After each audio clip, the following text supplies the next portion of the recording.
AEW is set for a major expansion with a new WBD TV deal. Okay, it's Groundhog Day, folks.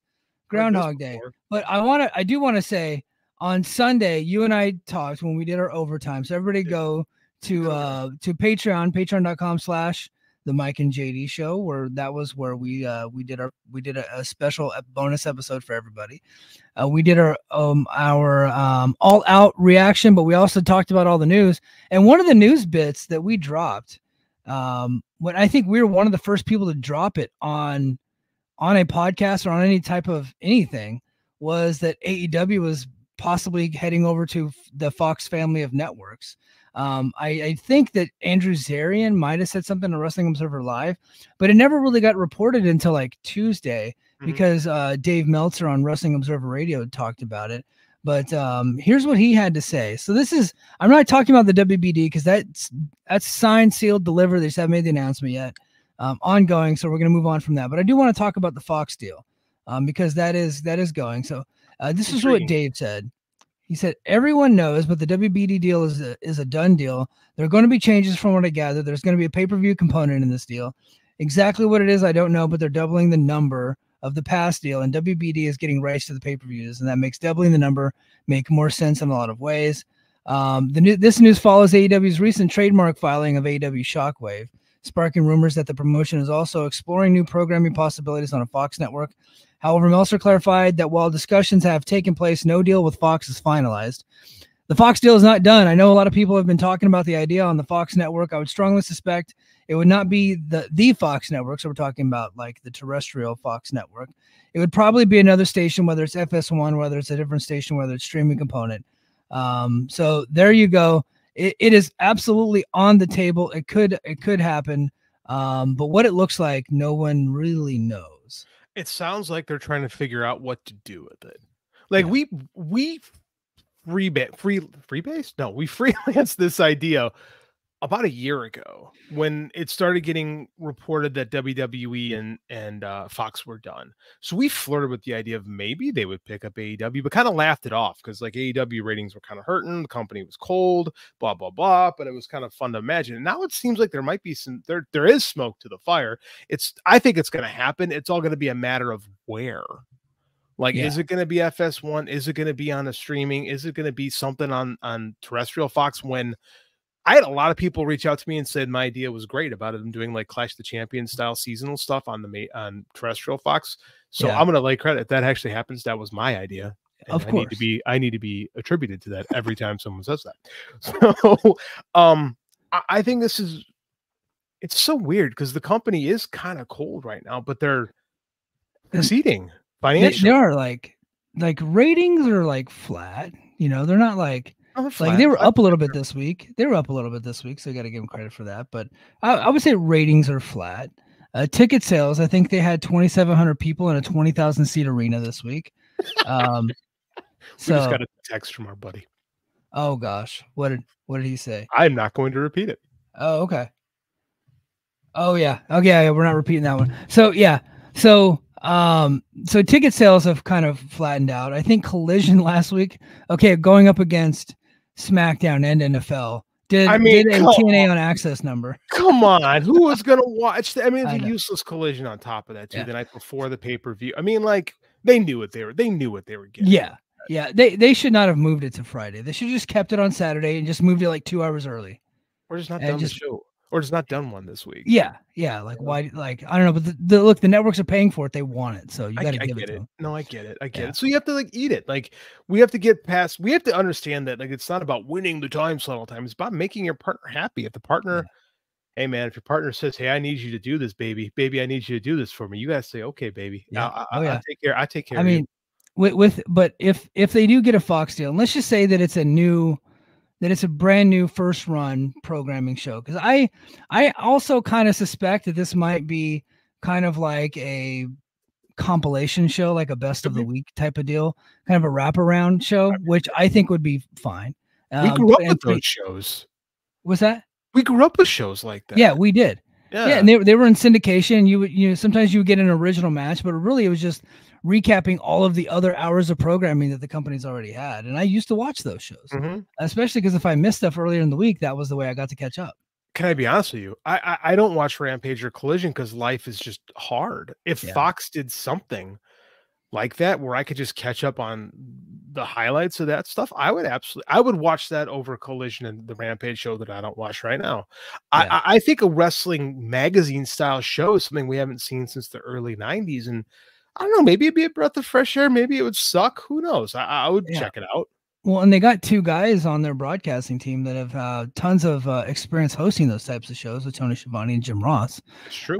And they could just, talk about what happened in the week and break down the action and kind of explain the storylines and, fill in the plot holes and do all those things, which but who knows what it is, but and King of the North had a funny comment. He said, "Why hasn't TNA backdoored this TV deal yet, Mike?" Look, I'm sure they want a TV deal, but you also have to be wanted, and that's the problem. And I think that if FS1 or Fox or whoever picks up a fourth level, like we're talking like D level programming from AEW instead of your A level program from TNA, you got to be punching air right now. Now, I don't know that they were even in negotiations. Probably it's very likely that TNA never even called Fox about a deal, but I would say if that deal isn't done yet, I'm TNA. I'm calling them up and be like, what do we got to do to make this deal happen? I don't think they'll do it. The AEW name is so much more valuable than the TNA name. It is. It is. Am I getting get crucified in the chat? I mean, like, that's just real though. Yeah. I mean, that's just the reality of where we're at in the landscape. So yeah. Oh, well, I mean, like, realistically, I think they could get a TV deal with some smaller network. And I think I've come around to thinking that they will pick up something. I don't know what that is, but I think something. Yeah. He was actually making a joke about a conversation we had previously, and I didn't pick up on it. I'm usually better than that. Sorry, King. But there was a guy on Twitter that said that he was like serious on Twitter. I think he might be special needs, so I'm not going to make fun of the guy, but he was saying that TNA should just go take the WBD deal from AEW. I'm like, yeah, buddy, that sounds like a good idea. Like it's the Money in the Bank contract they just put above the ring. You just got to climb the ladder. Just waltz in there and be like, yo, Zaslav, look, I know you got AEW, but come on. We got Joe Hendry for the time being. I'm going to assume this is either a kid or maybe you're right, where they just don't understand how business works. Like, it's not, this isn't like Christian Cage's AEW title match. You can't just like present yourself and be like, well, this is mine now. Yeah. Like, life doesn't work like that. Yeah. All right. Got some more news and then we'll go ahead and call it a night. AEW eyeing the Hurt Syndicate. Rumors are swirling about the potential introduction of a new faction in AEW called the Hurt Syndicate, with Bobby Lashley, MVP, Shelton Benjamin, and others kind of revamping the Hurt Business from WWE. There no formal agreement has been reached. It's clear AEW is interested in recreating the Hurt Business. I think Ibu even went online and said that creative has been pitched already. So Ibu of Wrestle Purists, and so he's pretty plugged in there. But Dave said that I think that was Sean Rossap. Sorry, it was Sean. Oh, okay. Sean said, I try to give credit to where credit's due. That was from Fightful Select. I think that he said that no agreement has been reached. Yeah. Give me $5. I don't know how I feel about this. I mean, like, it's a WWE retread act. I was a fan of the Hurt Business. MVP has got to be pushing 50. Bobby Lashley's is 47, 48. Shelton Benjamin's like 47, 48. And we have all these, probably older, okay. And we have all these young talent that are fighting for a spot on television that we just can't use. I'm just like, I think right now, I would just rather see like those guys get opportunities. I'm a Bobby Lashley fan. I love that guy. I was a fan, like when he was in ECW, I just liked his look. I just liked everything he did. I watched him in MMA. He was not a great fighter, but he was still fun to watch in MMA. And then, of course, I watched him when he was in TNA and then back to WWE. I'm a huge fan. I don't think AEW needs them. And in fact, I think it would be a net negative. If this is a thing to get somebody else over, like if the whole plan is to bring these guys in to make Leo Rush finally achieve what we think he's capable of, but he's never been able to hit that. Okay.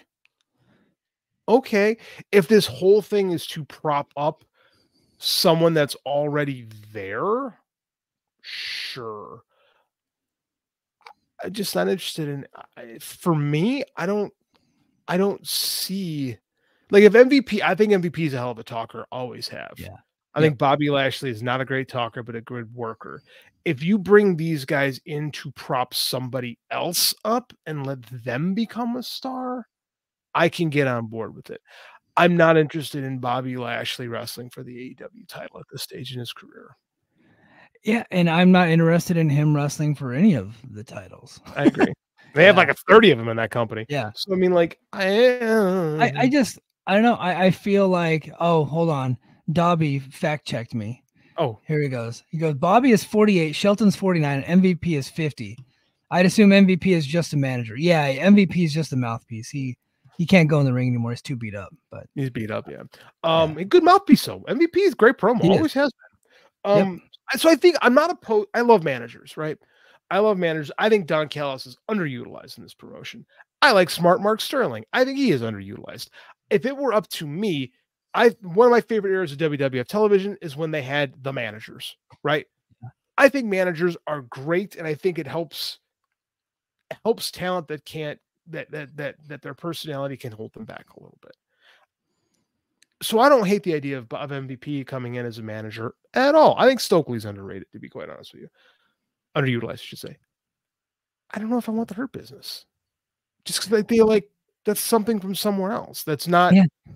I don't know. It doesn't do anything for me. Yeah. It doesn't do anything for me in AEW.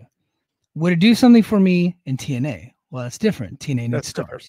Mm-hmm. TNA needs people that can work the top of the card. Like, so yeah, of course that would. Different. So that does not make me a hypocrite. Like, I just think they would fit better there. Now, TNA might not have the dough to be able to pull that off, but I think that they would fit better there. But yeah, so I don't know. We'll keep monitoring that situation.